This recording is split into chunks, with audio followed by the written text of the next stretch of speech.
Esteemed art lovers, distinguished guests and sculptors, it is my honor to welcome you all to Indianapolis and to this award dinner. I would like to introduce Catherine Haig, known to some of us as Katie, who is the president and CEO of the Ethel York Museum.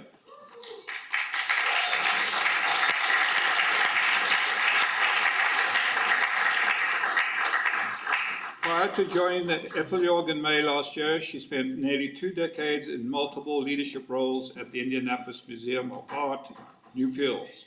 First Chief Registrar in 2007 and advancing to Chief Operating Officer in 2017.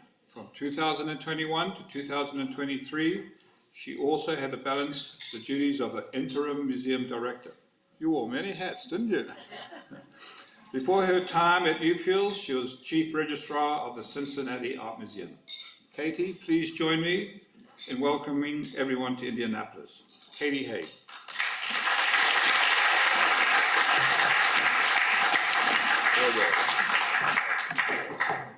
Thank you, Greg. Welcome, everyone. It's so wonderful to have you all here. I know many for the first time. So with a show of hands, how many of you have been to the Idle Jordan Museum of Art before? Oh, wow, that's pretty good. It's a pretty good number. I'm so excited. Well, welcome back. So for those of you who have not been here, and if you haven't been trolling the website, we have a new mission, vision and values, and strategic plan that we just launched.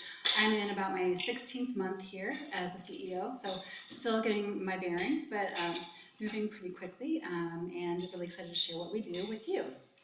The Idle Jordan Museum's mission is to explore the intersection of the arts, histories, and cultures of the past and present through sharing the diverse stories of the American West and Indigenous peoples of North America.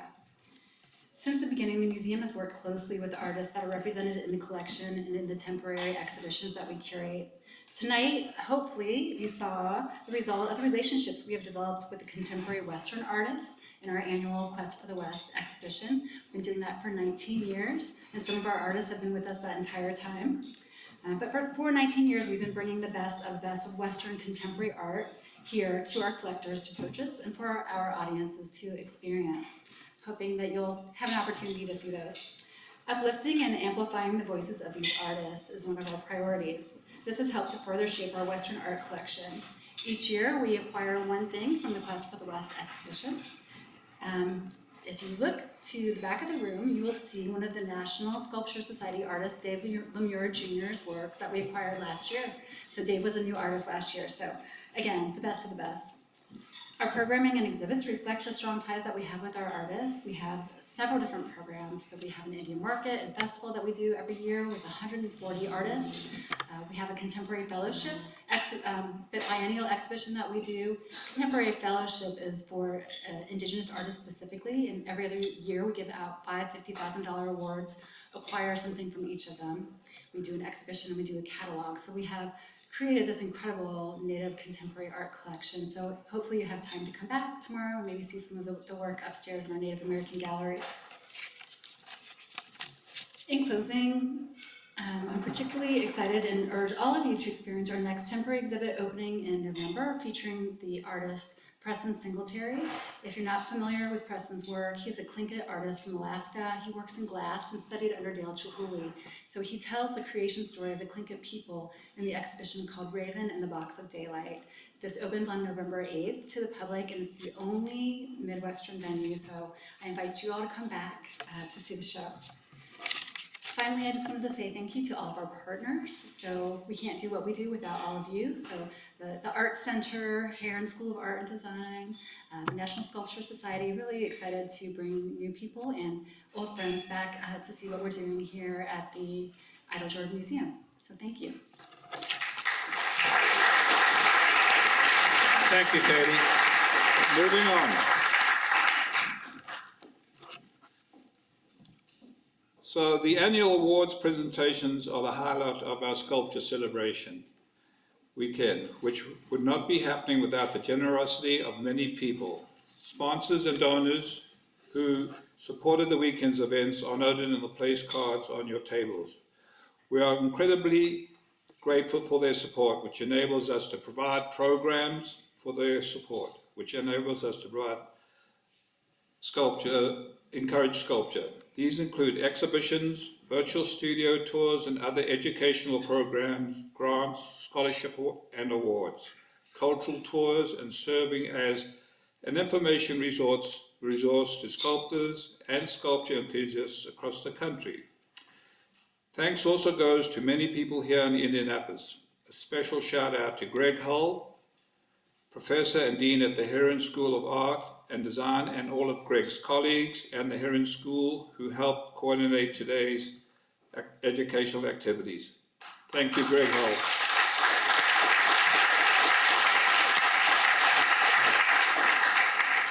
Mark Williams, President and Executive Director of the Indie Arts Center, and everyone at the Indie Arts Center, you've been amazing. Thank you for hosting us all yesterday.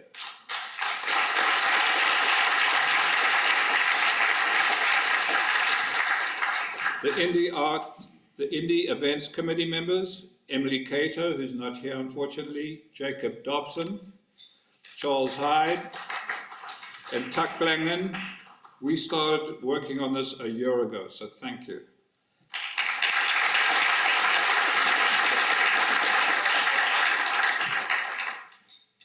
Jurors for the Richard McDermott Miller Modelling Competition, Oliver Hildebrand, Jacob Dobson, and Tuck Langan, all from Indiana. The 5 panelists that discussed the impact of technology and AI. And I hope you're all feeling the way I do right now, because my head is still spinning from that talk. So thank you. Enormous thanks also go to all the sculptors and experts in related fields who participated in the various programs this weekend, many of whom traveled from afar. Andy Lay, our photographer, is here from Texas, and has been busy all weekend either shooting, filming, or giving educational demonstrations. We are also thrilled to have the editor of the Sculpture Quarterly, Rose Frederick, here tonight from Colorado. Thank you, Rose. This was one of the best decisions the NSS board made last year, was to hire Rose Frederick Productions. She and her team are working wonders with the magazine, and the response from readers has never been more positive. Participation scholarships are an important NSS program. These scholarships enable all the emerging sculptors in the Miller Modelling Competition, which was at the Indianapolis Arts Center yesterday, to join us for the weekend. Scholarship donors are noted in your program, so thank you to those folks. All the competitors and scholarship recipients were juried into the competition from a national pool of applicants, and all are winners. I'd like all the modelling competitors and Laura Ziegler scholarship recipients, please stand. They deserve a round of applause.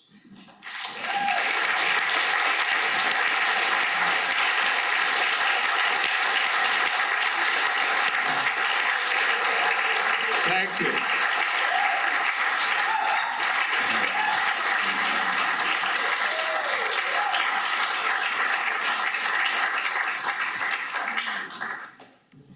I was told by one of the jurors that it was a very hard decision, so congratulations on all of you.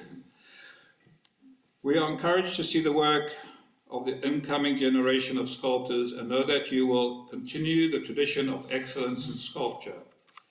NSS has enjoyed long friendships with several art institutions around the country, with shared missions including Brookgreen Gardens in South Carolina, where we do some of our exhibitions, Chesterwood National Historic Trust Site in Massachusetts, and Lime Academy of Fine Arts in Connecticut, all since they were founded. In 2026, we will hold the Sculpture Weekend in Lime, Connecticut, to celebrate the Lime Academy of Fine Arts' 50th anniversary. I know we have some Lime Academy sculptors and teachers here with us tonight, including Chad Fisher. Stand up, please, Chad.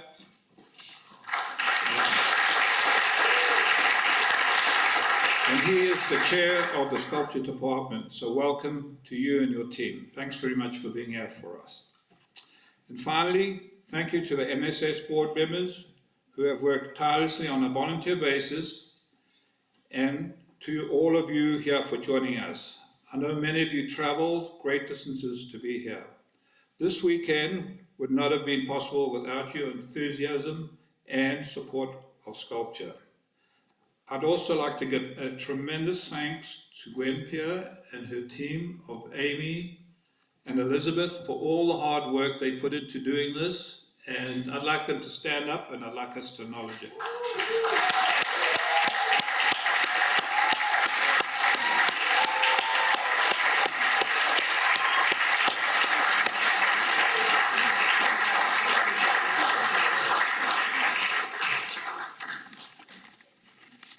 Okay, Alicia, if you'd like to step up, please.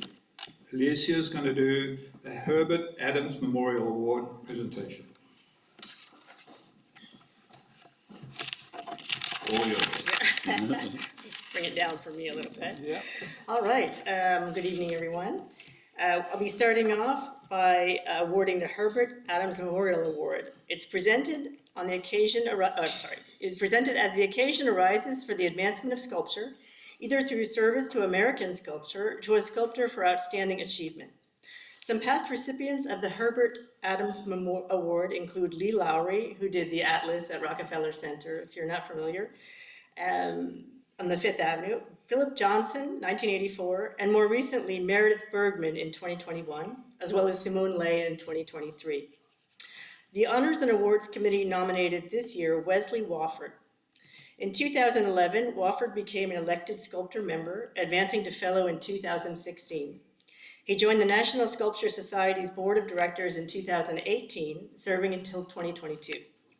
Some of Wesley's public monuments are located in the Haverstraw African American Memorial Park in Haverstraw, New York, the Nebraska State Capitol in Lincoln, Nebraska, and the Academy of Television Arts and Sciences in Burbank, California. Wofford's 9-foot Harriet Tubman monument, The Journey to Freedom, was featured on the cover of the fall 2020 issue of Sculpture Review magazine. It is currently touring the country as a traveling exhibition and is now at the International African American Museum in Charleston, South Carolina. Wesley's other tribute to Harriet Tubman, The Beacon of Hope, is installed at the Dorchester County Courthouse in Cambridge, Maryland, Tubman's birthplace. His current project is Whispers of My Ancestor. This statue depicts Tubman whispering encouraging words to her great-nephew, James Alfred Bowley. Bowley was one of the first enslaved people that Tubman freed. Once complete, the 30-inch bronze will reside in the children's section of the Georgetown Library in Georgetown, South Carolina. In his quest to portray heroes of social justice, he's inspired a dialogue around figurative sculpture as public art. Thank you, Wesley, for your meaningful contributions to the landscape of public art and your dedication, I'm adding on a personal note, to the advancement of figurative sculpture in general. I'm really proud to present this award to Wesley.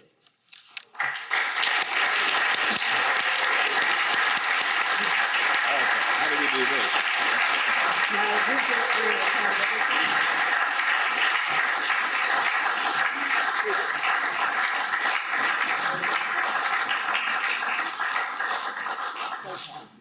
For you to get the award. You really deserve it. Congratulations. Do you want to say a few words? Okay. Do you want me to hold it? No. Hey, you want to let it go? Sorry, I just want to look at this. Oh, it's locked up. I can't. I'll look at it later. I'm good at this. Check Yeah.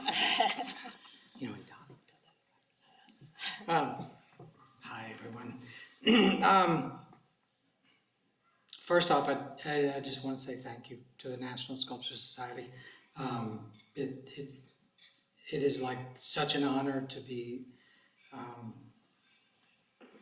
honored by my peers, like in a way that I think matters the most, because you're the people I respect the most. When I think about this organization, the National Sculpture Society, which I holds a dear place in my heart for being such an important part of my life and an important part of sculpture in general. I think that like we're such a rare breed as sculptors, and then figurative sculptors, especially in 2024, is even more rare. And like I've always found this organization to be such a conduit to connect me to other people that I can relate to and that I can talk to. And like I always have such a great time when I come here, because I meet new people who tend to turn into lifelong friends. And I encourage like the younger generation, like I met some of you, but I didn't meet all of you. And these events, lots of times they tend to kind of clicky and you don't meet everyone, but I encourage you. If I haven't met you, I'm sorry I haven't met you. Please, I'll come over to that table because you're all together. I found all of some of my lifelong friends through this organization, and couple that with the history of the organization, going back to all of my idols back into the late 1800s. So I feel like it's our responsibility to carry that torch forward. And so the society is a mechanism for us, the members. I think the members are the most important thing about this organization. And I'm forever grateful to be a part of this group of people. I've met so many great friends over the years. And then just to touch on like what's happening in the world in relation to my life and some of the work that I've been doing. And it's not all me, so Odyssey, who is my wife and my studio director, is the reason that all of this, like things that happen that are outside of sculpture in my world exists. So thank you for like being there with me and carrying me along, because there's a ceiling when you're a sculptor. There's a ceiling that you hit if you're trying to be a business manager and all the things we were talking about today about marketing, and like you can't do it, like you hit a ceiling. And so for me, Odyssey is the one that kind of carried me over that threshold of like being able to make a living. I think that what the work that we've been doing regarding social justice and underrepresented groups like really illustrates how important what we all do is to the world. And I never thought that would be the case in 2024 in the age of devices and AI and all the things that we're talking about that are of concern. But I think that like the success of the traveling pieces that we have going around the country shows that the impact that figurative sculpture has on the world and our population is still relevant in 2024. So I hope that all of you see that as, I have so many like contemporary sculptor friends that talk about, like figurative sculpture is dead. And it's like, come on, we're the oldest language that reaches across cultures and languages and eons. Like our language is like one of the most universal languages. And I just encourage you all to not only participate with the NSS and help lift each other up, but to hold that mirror up to society, which is our job. Like we're really relevant, we're really important. Like the world is very interested in what we all collectively have to express. Thank you so much. It's a great honor. I really am grateful. So, Congratulations. Thank you.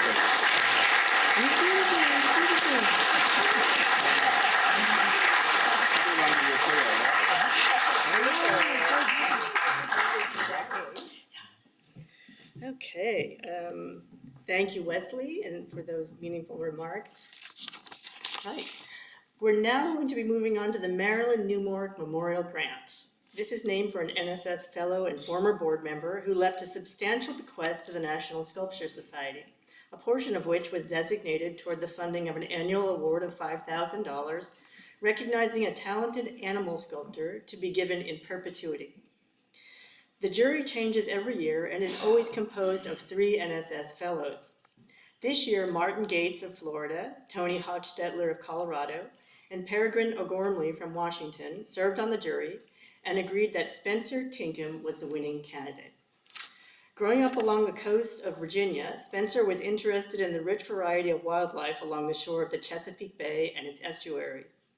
He began carving at 8 years old and won the youth division in the Decorative Bird Carving World Championship twice. A self-taught artist, Tinkham finds inspiration in bird specimens in natural history museums. In 2019, Tinkham received a participation scholarship from the National Sculpture Society, which afforded him the opportunity to attend that year's NSS Sculpture Celebration Weekend, where he met sculptors from around the country and was encouraged to continue with his sculpture. In the past 2 years, Tinkham has exhibited at the Anne Marie Sculpture Garden and Art Center in Solomons, Maryland, the Chrysler Museum in Norfolk, Virginia, and the National Museum of Wildlife Art in Jackson, Wyoming. In 2022, his Colaptes auratus was juried into the prestigious Lee Yawkey Woodson Birds and Art Museum exhibition and acquired for the museum's collection. In 2023, the Rockport Center for the Arts hosted a solo exhibition of his work titled Let There Be Flight. This year, his solo exhibition, Spencer Tinkham, Witness, opened at the Virginia Museum of Contemporary Art for a 4-month run. Later this month, another one-person exhibition of his work opens at the Antler Gallery in Portland, Oregon. We'd like to present this award now to Spencer, if you'll come on up.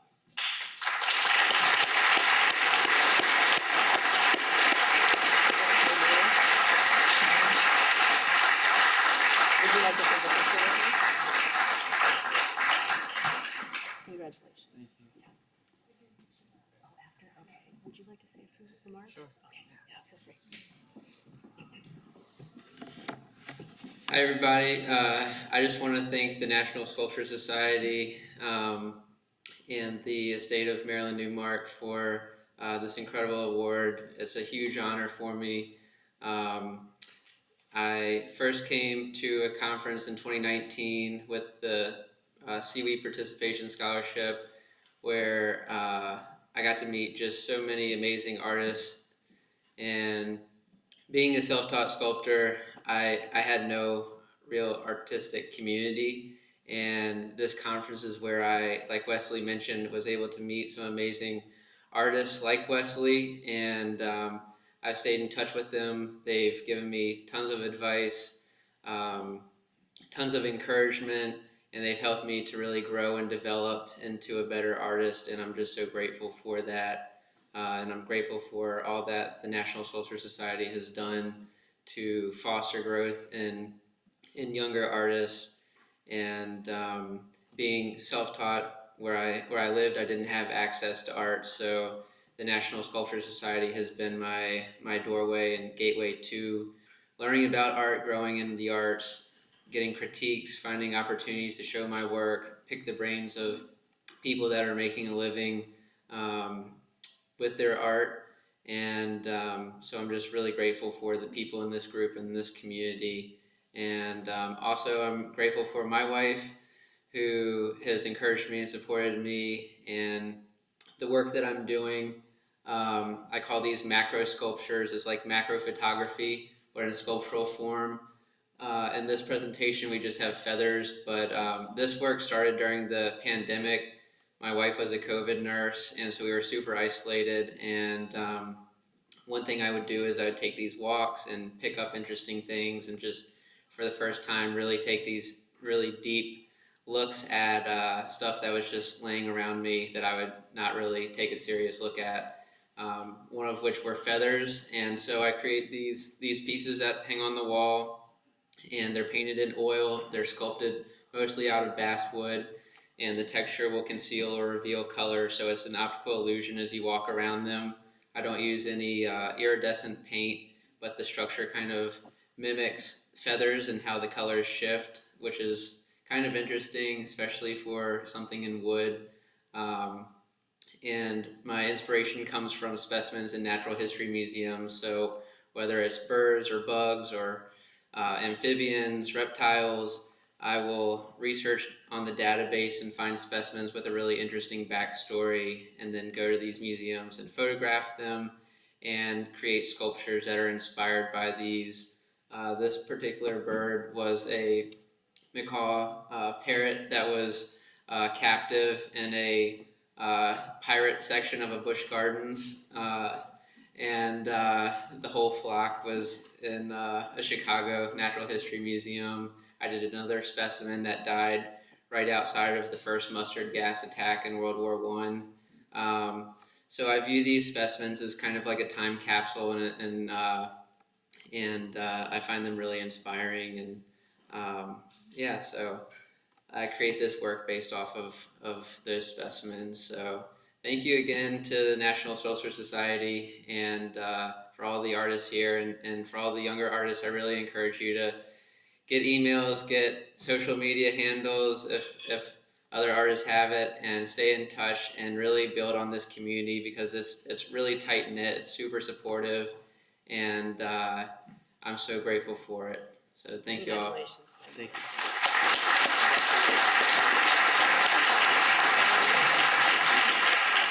All right, and now we'd like to call Ann Brown to present the next award, please.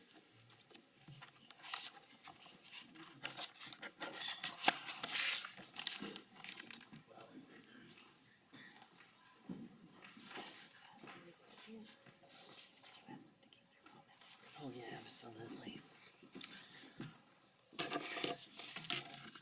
So, I have such a great honor because if I was gonna have a son, which thank God I didn't, I had girls, they're so much easier. No, it would be our next recipient.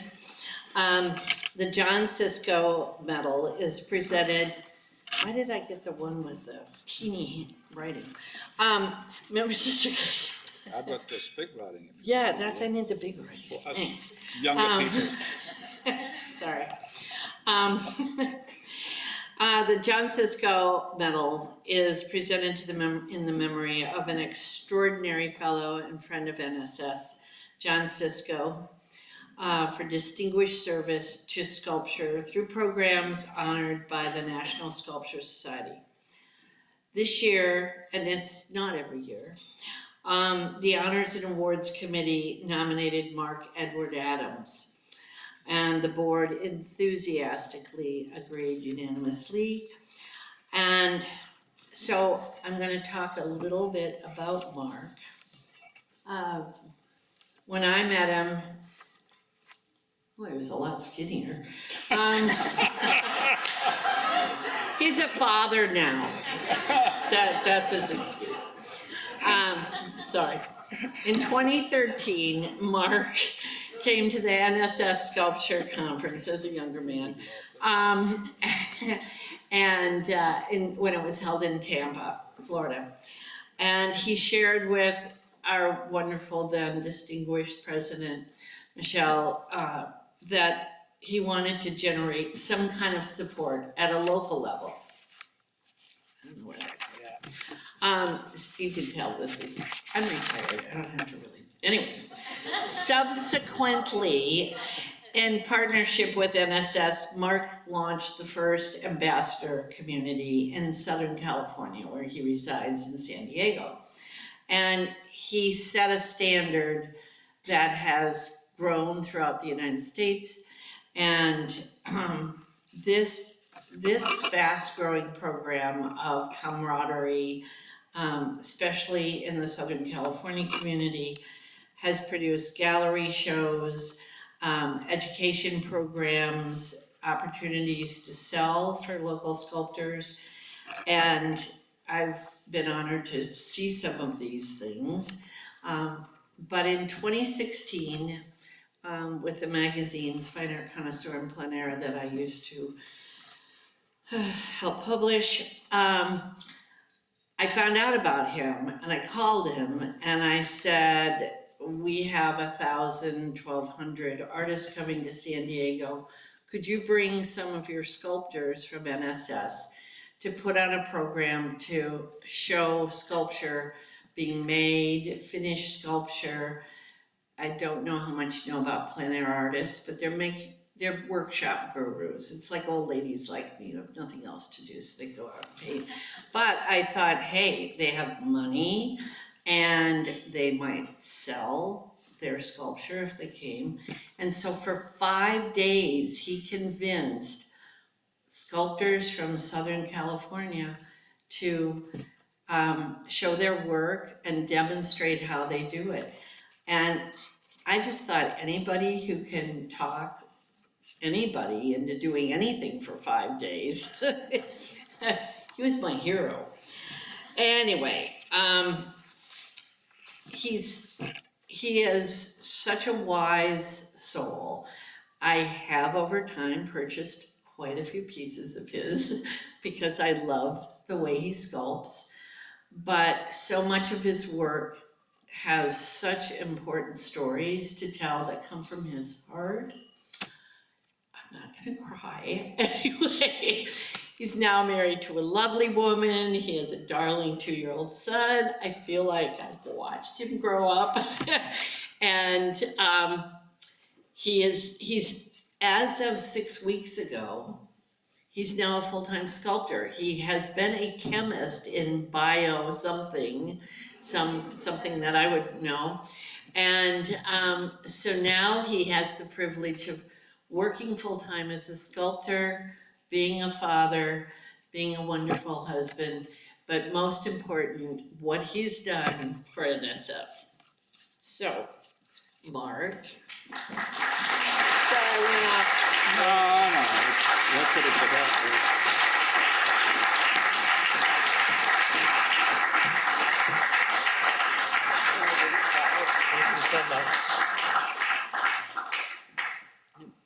Where's our We're not picture doing taken? pictures yet, you can just. Oh, okay. Make it short. Thank you so much, and I feel honored to be here. Thank you for such a lovely speech and nice things about me. And I guess I didn't realize it's been this long, 2013. So 11 years and a chance meeting at a sculpture celebration weekend like this. I met Michelle, and he shared with me his vision to start these local sculpture groups, and there wasn't anybody to do it yet. And at this time, I was not a member of the NSS, although I had been rejected quite a few times. And you know, this is a very hard thing that we do as sculptors. No matter your age, there's a lot of downtime where nothing happens, and it can be frustrating. And the thing I found, when nothing is happening, it's best to dedicate yourself to something greater than yourself. In my case, it was the National Sculpture Society, without asking for anything in return. And suddenly doors will open that you never knew existed. And suddenly you'll meet guardian angels like Anne and Michelle and Gwen and everybody else at the NSS. I've met people that have changed my life by dedicating myself to something like the NSS without asking anything in return, and things will happen. So no matter your age, working with the local Southern California community, people from anywhere from 25 to 75 had started sculpting, and they have achieved a lot of success, and it's changed lives. People that were almost homeless sculpting. I mean, they chose to sculpt rather than to eat sometimes. These people, the NSS reached out to them and brought them into this community. So it's very important to me what this NSS does for the world and for sculpture. So thank you very much for this. It's greatly appreciated. Thank you. Thank you.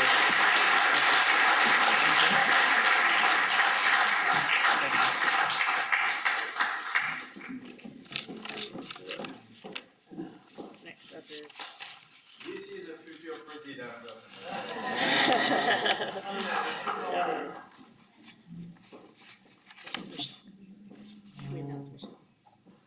Let me just look at mine and model them up a bit. I feel, I think it's Michelle. Next, we're going to be presenting the Stanley Liefeld Memorial Grant, and we're going to call Michel Langlais, the former president of the board of the National Sculpture Society, to present the award.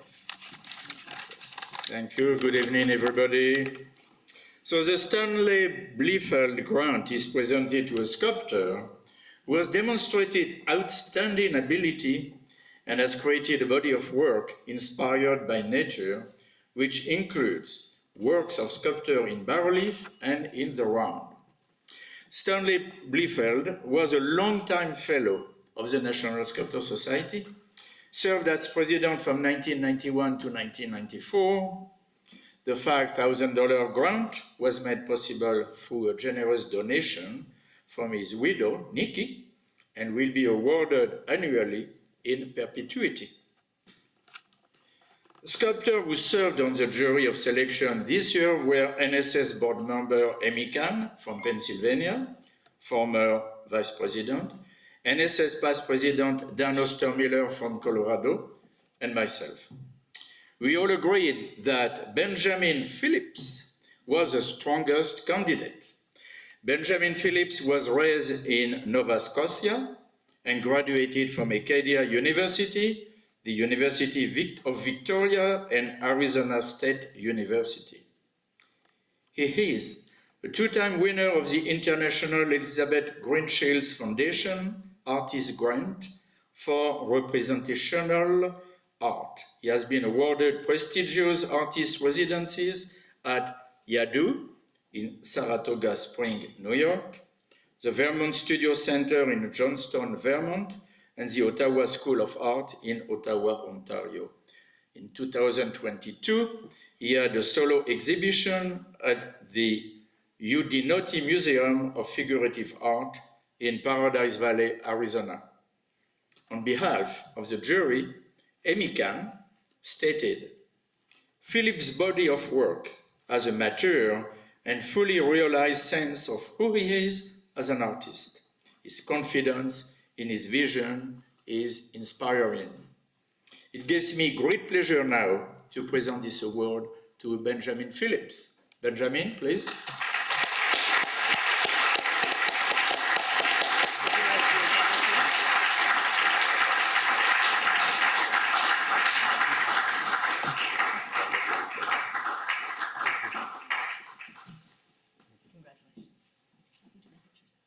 Picture after. Okay.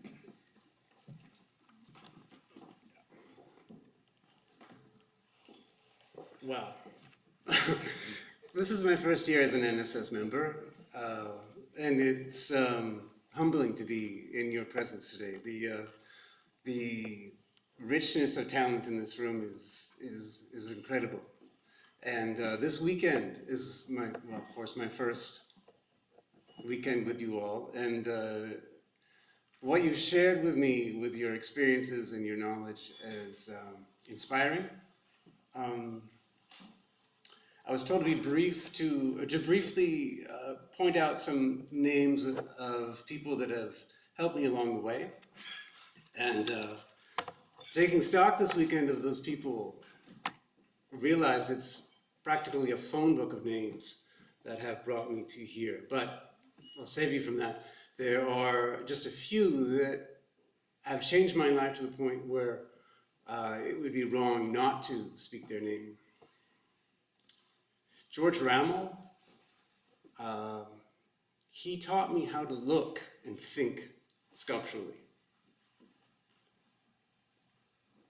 Roland Brenner, excuse me. George Rammel, later in life, that magical year of 2004 for me. I have to thank the year of 2004 as well. It was a year I was unemployed. I lost my job suddenly, but I had a year to collect unemployment insurance. And while I was in that sort of moment of crisis, I was in the most magical place.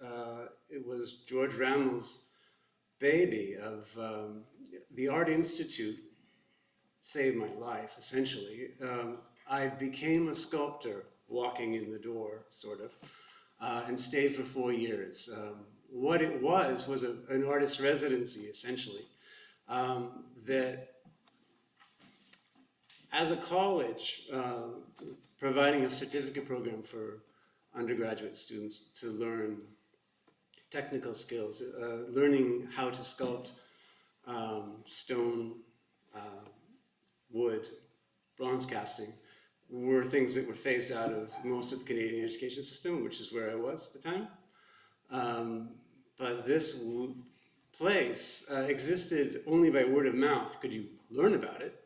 They did not advertise. But the Art Institute was for post-degree professional artists to come and learn one of these skills. So I was a frustrated painter. I wanted to learn some sort of mold making skill, but then became a bronze caster. I stayed there for 4 years.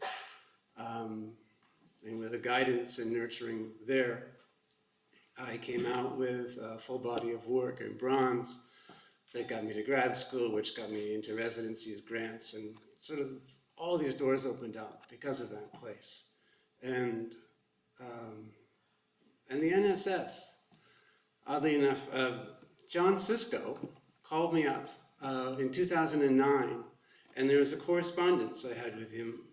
I've never met him, but he not only said, "You've won the NSS Scholarship Award," because I was just in my first year of grad school, but he had genuine interest in my work and my story. And I was a stranger in a strange land. I just moved to America, no peers, barely any money. That was a real encouraging moment for me to move forward in developing there. And yeah, the NSS has been an incredible moment, and I really regret not having returned to you before now, but I feel very fortunate to be here tonight and very humbled. Thank you. Thank you all. I'm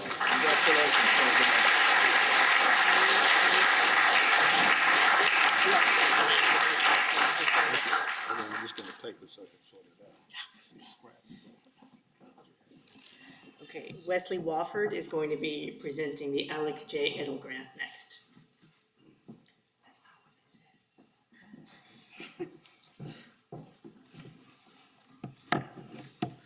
So usually I just off the cuff, but I'm going to read this one because, it's like official.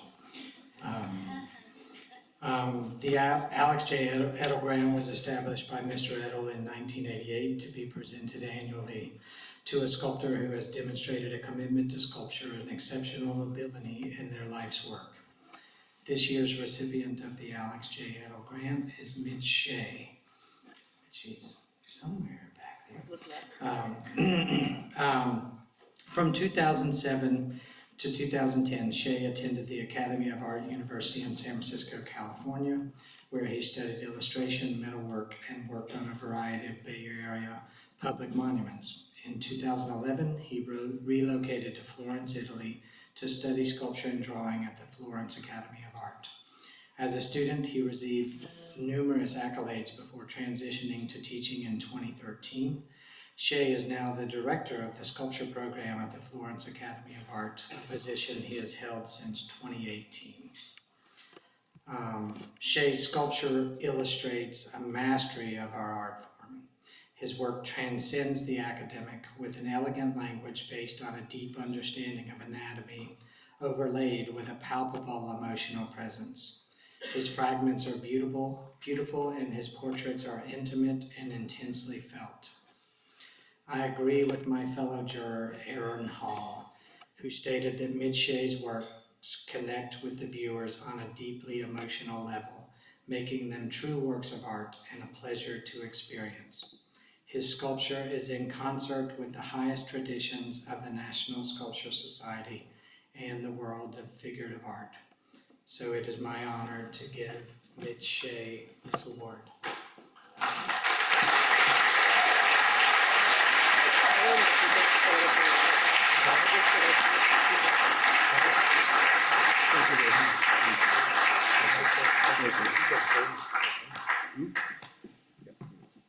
Congratulations. Thank you so much. Thank you. Yeah, I'll say a few words. So apologies in advance. I hadn't prepared a speech, but I'm going to speak either way. So firstly, I just want to thank the National Sculpture Society. This is a huge honor. Since arriving here, everybody's been very warm, welcoming. I'm located in Florence, and it's very rare that I get to travel to the United States and get outside of my bubble. And I can't thank you all enough for just the warm reception and wonderful conversations. And it's been lovely, lovely, lovely, lovely. And I think that, firstly, it's been wonderful to meet new friends over the past few days. I want to thank especially Heather and Chad from Grand Central Lime Academy. I don't think we get to talk enough, so it's been wonderful to actually connect and meet in person and have genuine, enriching conversations. And all of your students, it's been a pleasure meeting all of you. And as well for meeting some old friends. Alicia Ponzio was a mentor of mine close to 10 years ago. And genuinely, I wouldn't have been on this path and I wouldn't be here if it wasn't for you. I don't get to say that enough. I don't think we get to acknowledge our mentors enough or the people that paved this road. So Alicia specifically, thank you so much. It's, and I just think that in general, I mean, the figurative sculpture community here and also internationally, it's a small community. I think we have to stay together. And to me, the National Sculpture Society is all about that. So it's my first involvement with you all, and I'm overwhelmed and sincerely grateful and honored. Thank you. Congratulations. Thank you.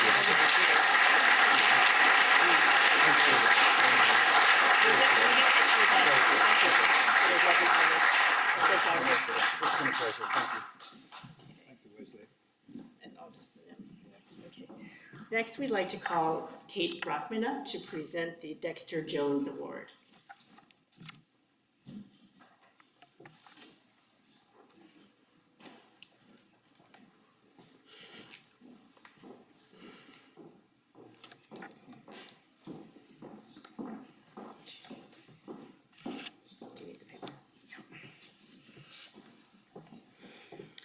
Hi, everyone.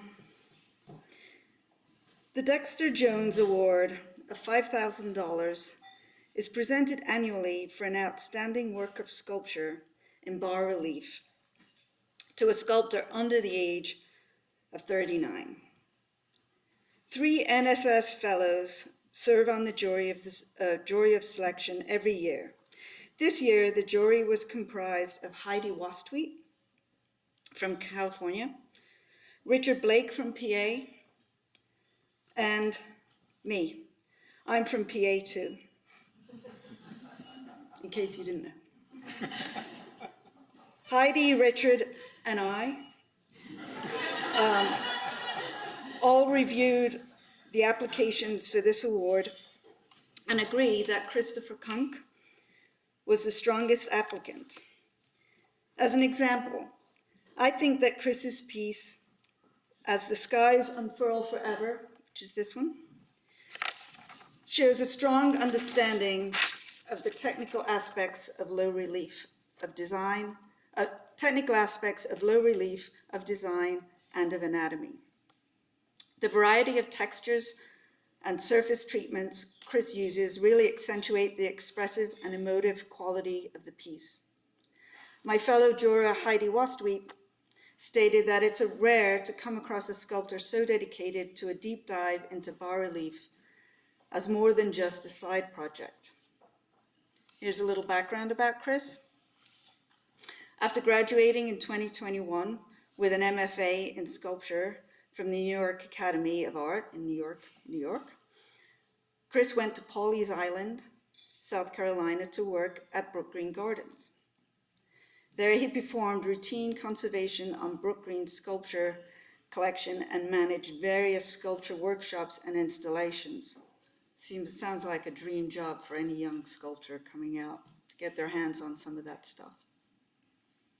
Currently, Chris works as a stone carver for a studio in Mount Vernon, New York. His work has received exhibition prizes from the National Sculpture Society and the Hudson Valley Art Association. We all look forward to seeing what Chris does next.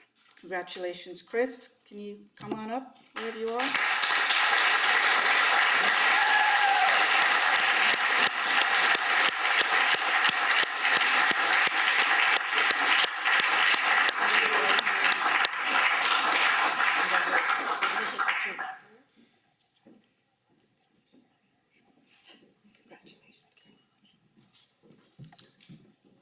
Hello. It's an honor. Thank you to all the jurors and to the National Sculpture Society. Thank you.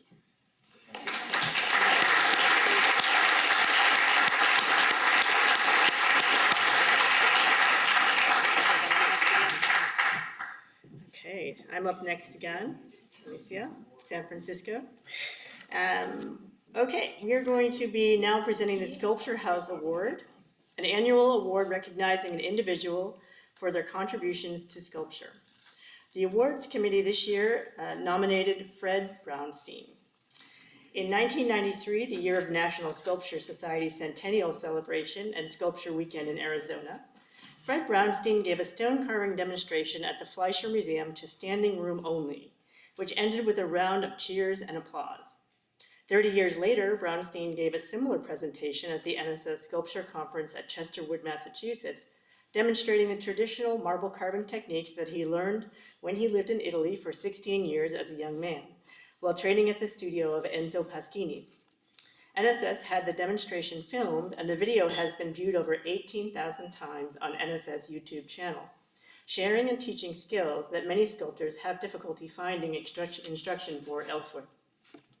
When mounting an exhibition on the work of Antonio Canova, the National Gallery of Art in Washington, D.C. teamed with Brownstein to bring 200-year-old techniques alive. A camera crew filmed Brownstein as he took on the challenge of copying Canova's sculpture Venus using Canova's techniques, sculpting entirely by hand. Together, the films have been viewed over 1 million times, and the time-lapse art video won 2 2024 Webby Awards, Web TV, both the People's Voice and the Webby winner in Art and Experimental. Chad Fisher, who is the Charlotte Colby Daniels Sculpture Chair and Director of Sculpture at Lyme Academy of Fine Arts, and is here tonight, said that Brownstein continues to carry with broad shoulders the Italian tradition of marble carving. A master carver and sculptor who has spent over 50 years molding stone and clay is a refreshing presence and a reminder that true fine art takes time, commitment, and care to evolve. Fred, thank you for keeping these traditions alive and passing them on to future generations. Please come on up. We'd like to present this award to you.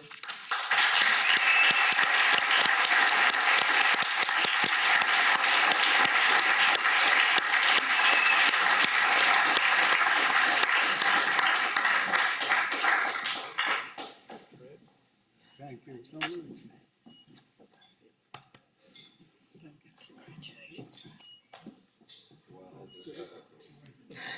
They're going to take pictures afterwards. Would you like to say a few? Yeah. This is a terrific honor. I just want to say something about the National Sculpture Society more than myself. We all know that the society was founded in about 1893. But what we do goes back way farther than that. It goes back to ancient Greece, in fact. And what we do is to make portraits of our leaders, both politicians and citizens that have done so much to enhance our way of life and protect and defend our civil rights. That's what we do. That's what they did. And we also make monuments and memorials, as we see, to our veterans who have risked their lives and fought so that we can have the way of life we live here, and particularly for us, our freedom of expression. And we also do something else that the Greeks did. We make statues of our championship athletes, but they're no longer nude wrestlers. They're more likely to be wearing basketball uniforms, baseball uniforms. And then there's one other thing. For the Greeks, The highest accolade a sculptor could receive was an award from his fellow sculptors, his peers. It was the most satisfying thing that could happen. And right now, that is true for me, and I'm sure for the other people here that have won these awards. And so I am profoundly grateful from my heart and with all the marble dust in my veins. So thank you so much. Thank you.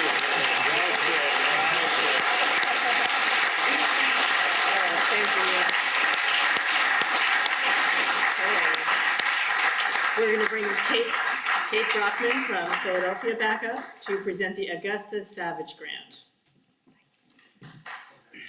I'm already here. The Augusta Savage Grant is an unrestricted award of $2,500 presented annually and presented for excellence in sculpture to an emerging sculptor who self-identifies as Black or African American. The grant is named for Augusta Savage, 1892 to 1962, one of the most influential American artists of the 1930s. We celebrate the legacy of this renowned American sculptor and intend to encourage future generations of talented sculptors in the early stages of their careers through this award in her name. NSS board member Basil Watson, who was a member of last year's jury, will present the award. Basil?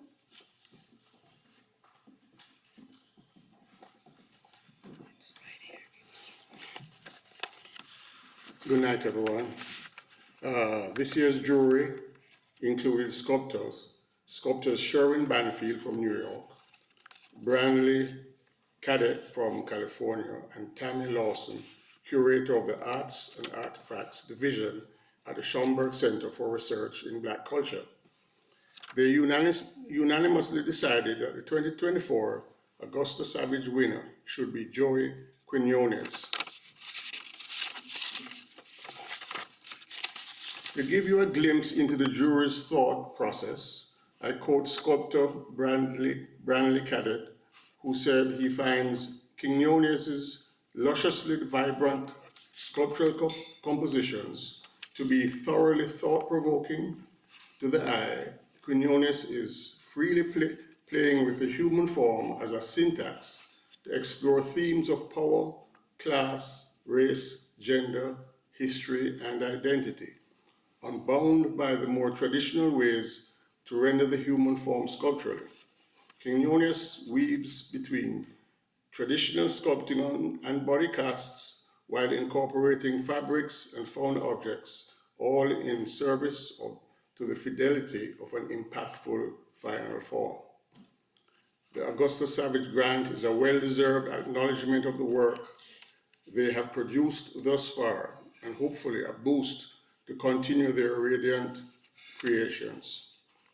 Quinones has a PhD in English from the University of Iowa and spent 7 years teaching English at Earlham College, Richmond, Indiana.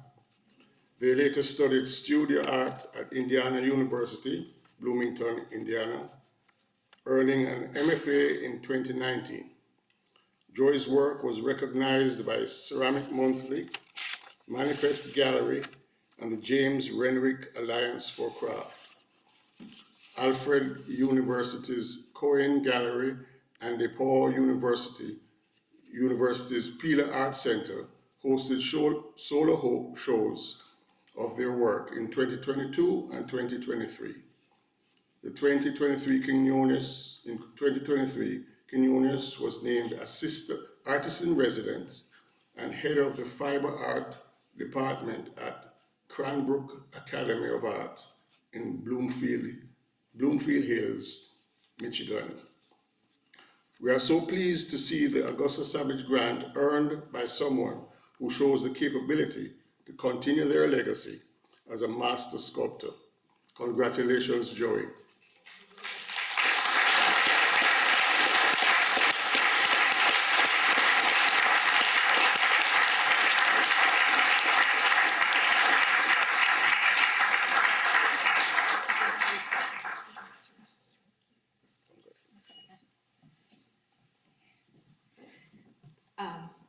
supremely overwhelmed right now.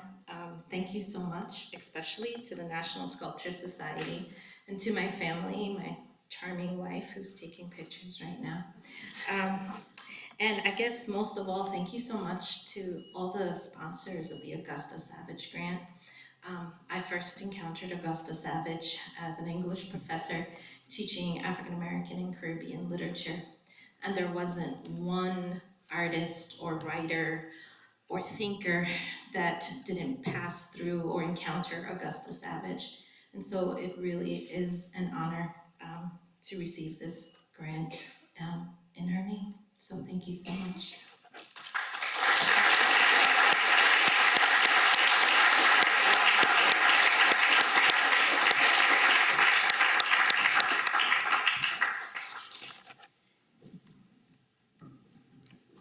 The National Sculpture Society was founded in 1893 by a distinguished group of sculptors and architects who collaborated on notable projects still familiar to us all today. Active members in the early years included Augustus St. Gaudens, Daniel Chester French, Stanford White, John Merwin Carey, and Thomas Hastings of Carey Hastings, and Richard Morris Hunt. NSS fellow Amy Kahn and Alicia Ponza, along with Jessa Forrester, RLA of Forrester Landscape Studio, and P. Justin DeWillow, Senior Project Designer at John Milner Architects, Inc., reviewed the submissions for this year's Herring Award. Alicia, who was on the selection committee, will present the award. Alicia.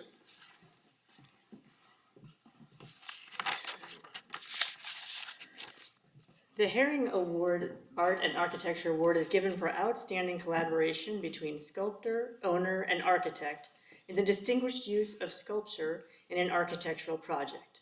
It is not an annual award. It is only presented as the occasion warrants for outstanding project. That said, this is the third time that we are honoring Liam O'Connor, the architect, and his colleagues. The project we celebrate tonight is the Armed Forces Memorial in Lichfield, England. The recipients of the medal are architect Liam O'Connor, who's here tonight, principal of Liam O'Connor Architects, owner of the Armed Forces Memorial Trust, the sculptor Ian Rank Broadley, and the stone carver and inscription artist Richard Kindersley. The Armed Forces Memorial is comprised of a larger earth mound in the form of a barrow or tumulus, which is reminiscent of an ancient tumuli found all over the world that date back to the Neolithic period. A 4-meter wide gravel path spirals gently up the mound, providing a pilgrimage route to the summit. At the top stands a 43-meter diameter stone structure with curved 5-meter high walls faced with Portland stone and carved with the names of individuals who lost their lives on active service since the Second World War. 15 freestanding bronze sculptures depicting aspects of death, loss, and immortality stand at the heart of the project. The sculptures are by Ian Rank Broadley, known for his effigy of Her Majesty Queen Elizabeth II on UK coinage. The architect on the jury, Justin Detweiler, stated that the memorial shows sculpting the land, sculpting the building, sculpting the plant material, sculpting in bronze. It's multi-layered.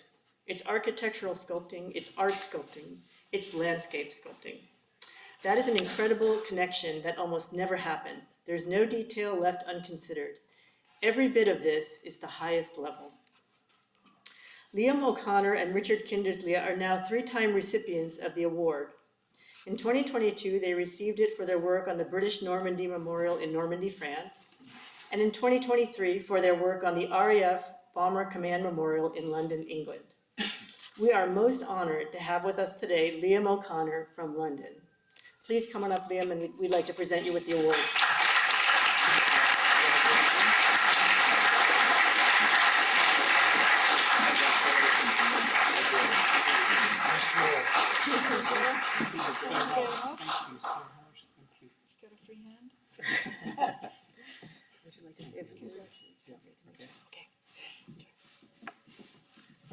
Thank you so much for this opportunity to be here for a third time. I promise I won't come back next year. but it's wonderful to be amongst people who appreciate what we've been doing for the whole of my career, and that is to incorporate sculpture and architecture into a single unified art form, where architecture provides a foil for sculpture and landscape provides a foil for both sculpture and architecture. So I'm very happy that that this project has been received well here amongst this impressive group of people, and I'm deeply grateful to be here a third time. Thank you.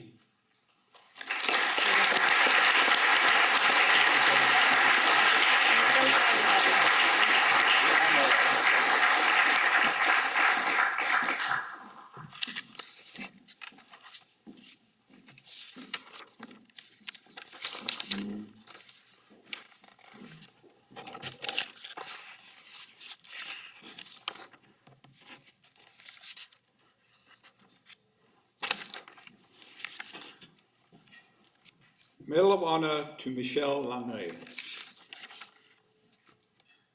I think you're supposed to be reading this. Oh, I'm happy to do it. Back again, more of me. Hope it's not getting tiresome.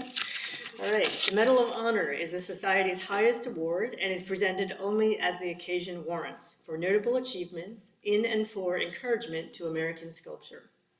The award consists of a certificate and medal designed by Laura Jardine Frazier in 1929. Past recipients include Daniel Chester French in 1929, Paul Manship in 1942, Malvina Hoffman in 1964, Neil Estern in 2008, and most recently Richard Blake in 2023. Tonight we honor a living monument of generosity and leadership, a man who has lived in more cities than some of us have visited, Michel Langlais, sculptor, art collector, businessman, museum director, past president of the National Sculpture Society, and a true citizen of the art world. Kate, would you like to? Yeah. This is great for me because I got to present this last year to Richard Blake, my first mentor, very important person to me, and I'm honored now to be presenting this to such an important person in the history of NSS. Born in Paris, I'm going to tell you a little bit about him in case you didn't know he was born in Paris. Michel has brought his passion for the arts to New York City, Miami, and San Salvador, where he lives, and Los Angeles, where he ran his business, making his mark on the global cultural landscape. Michel isn't just a person of many addresses, he's someone of many talents. Whether he's curating his own collection or creating sculpture himself, Michel has always been driven by a singular goal: to bring beauty, culture, and generosity into our world.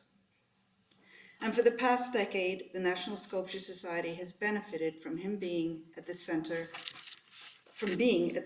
of Michel's world. Under Michel's leadership, the National Sculpture Society has flourished.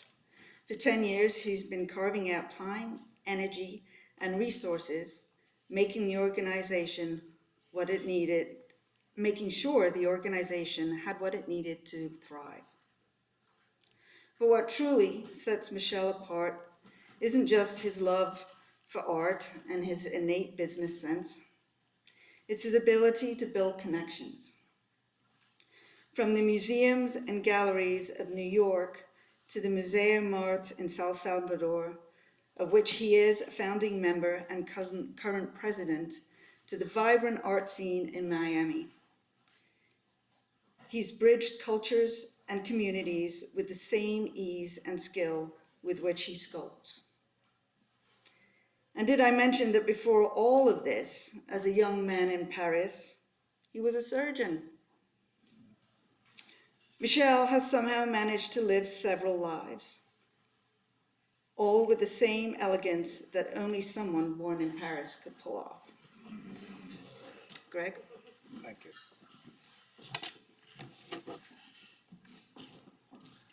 I join our treasurer, Bob Jewell, who worked closely with Michel and could not be here, and I quote Bob here: Michelle has all the personal characteristics of an outstanding leader, and the NSS has benefited from his vision and personal generosity of time and resources. Michelle was the right leader at the right time for the NSS. Michelle is a physician, artist, successful businessman, and all-around wonderful person. The NSS, its members, and the art world in general have been the recipients of his talent. End of quote. We honor Michelle for a decade of unwavering service as the president of the National Sculpture Society, a role that required both a creative spirit, an astute sense of business, a sense of humor, and a patient heart. Michelle, in recognition of your leadership, your generosity, and your contributions to the world of art, it is my great pleasure and the NSS's pleasure to present to you with the Medal of Honor. Please accept this as our symbol of our gratitude and admiration. Michelle.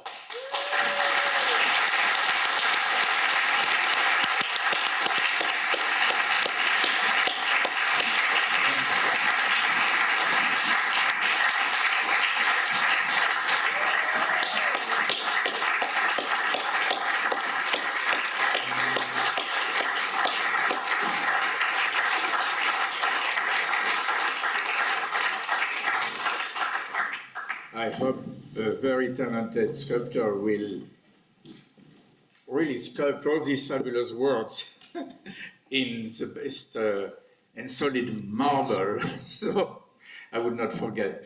Thank you so much. So good evening.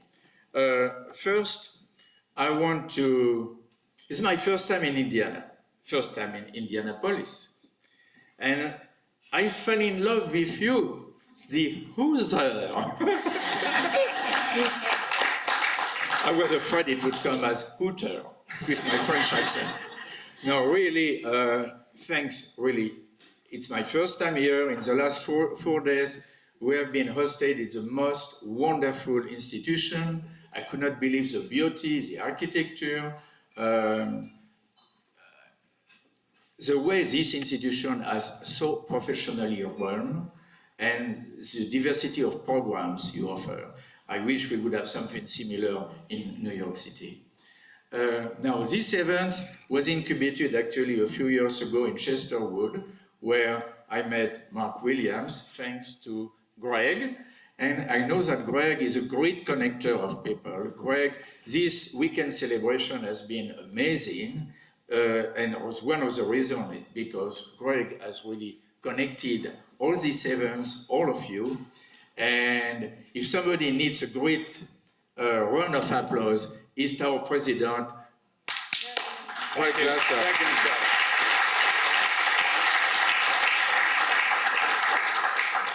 I really honor and feel very small, and now very big, receiving this honor. And my way to thank is going to be, I hope it's not going to be boring for the Hoosier, but I want really to tell my little journey with the NSS. And the reason is really to give some emotion and motivate that table there and all the other young artists, because this is the way I started. So when I decided to reinvent my life after being a surgeon and moved to the United States in the 90s, I said, okay, I didn't want to do surgery anymore. And my dream was always to get my hands dirty. It was not blood, it had to be clay. And so I joined the Culture Center, which has been relocated since. And the first member who really helped me is here. Could you stand, Gwen Marcus? Because, so, we are in the early 90s. We are young and glamorous and beautiful, taking the subway together to the academy. And Gwen told me, you know, if you become a member of NSS, so listen, use the table there, it's for you. If you become a member of NSS, you just pay your basic tuition, you're an associate, $45 at the time maybe. You can enter in their annual exhibitions. I said, wow, really? Well, the next day I was writing a check, present a piece. I don't know, it's like the green piece, two twins. And, well, the day of the big inauguration, Gwen is jumping behind the window. I said, what's crazy? I got the gold medal, my first ever exhibition gold medal. So, of course, it's important. But I want to tell you, when you win a prize, and I guess everybody, especially when you're young or you're a beginner, the money is always welcome. But the most important thing it does, it gives you confidence. Suddenly you say, oh, I have been judged by my peers. I have been judged by professional people who make a living out of that, but people who are famous, people who have proven, they are really artists. And it really gives you confidence, and you say, well, I'm on the right way, I should go on, really. And that's what is most important when we are recognized. It's very important. So you see, it happened to me, it could happen to any of you. I was very lucky because, can you go to Neil Eastern? Yes. At the time, NSS was not such the friendly, welcoming organization it is now. It was really an old boy club, very dusty, and we were young, and it was quite intimidating.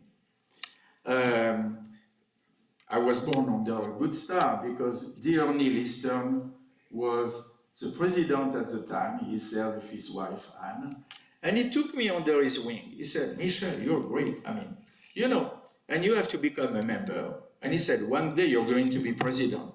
I said, Neil, I was born in France. It's not possible. He said, well, don't be so ambitious. He's president of NSS.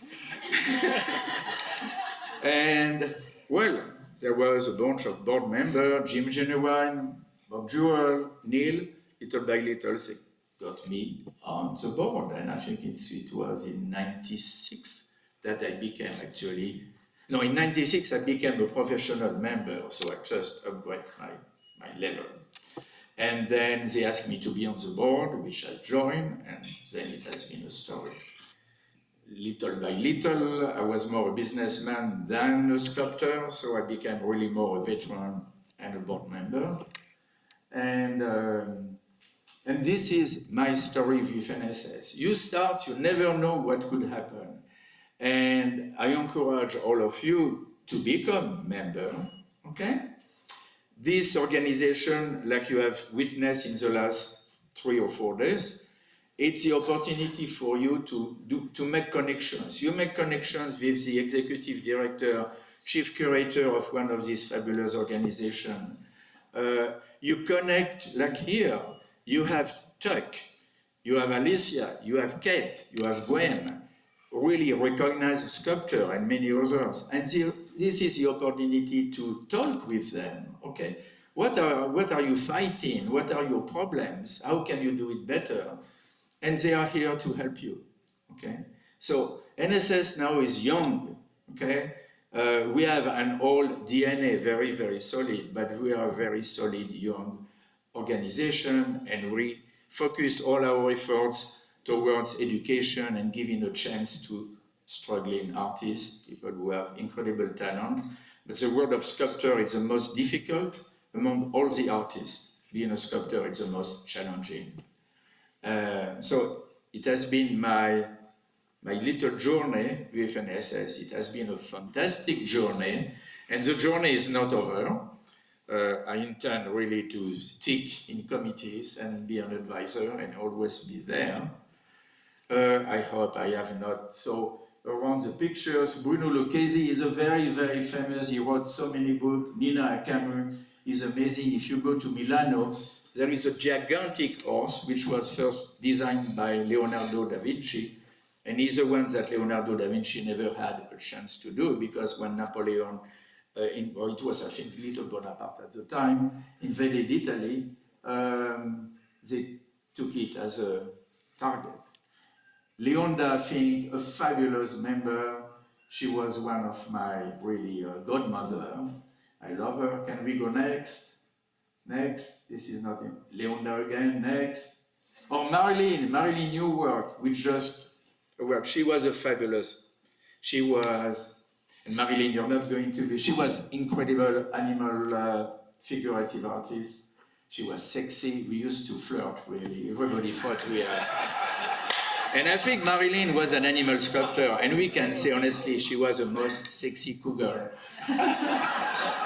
She was amazing. This is Richard McDermott Miller in front of his studio on Mercer Street. He gave to big. This is my favorite sculptor. Pictures here. You have Jim Genuine, Lee Hutt, who could not come, Mark Field on the floor, always clowning, Gwen sitting there. I'm in the back. We have Dan Ostermiller, Neil Eastern, many board members. Amy Kahn, we mentioned her a few times, sitting next to Gwen. All these people have been really the pillars of NSS.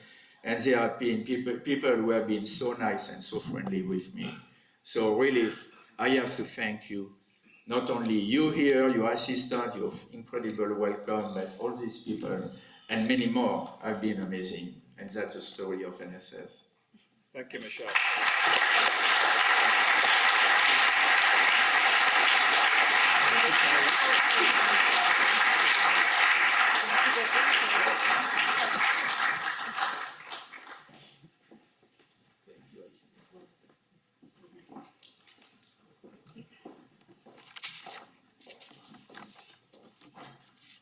So, we're coming to the end here. Thank you for being patient. Thank you for celebrating sculpture with us here in Indianapolis. Looking to the future, 2025, the sculpture celebration will be in New York City, June 6th through the 7th. Please follow us on social media and the NSS website and join our virtual programs. Our next gathering will be an exhibition reception in New York City at the NSS Gallery on December the 20th. We hope to see you there.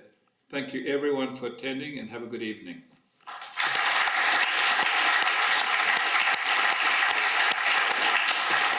Thank you very much.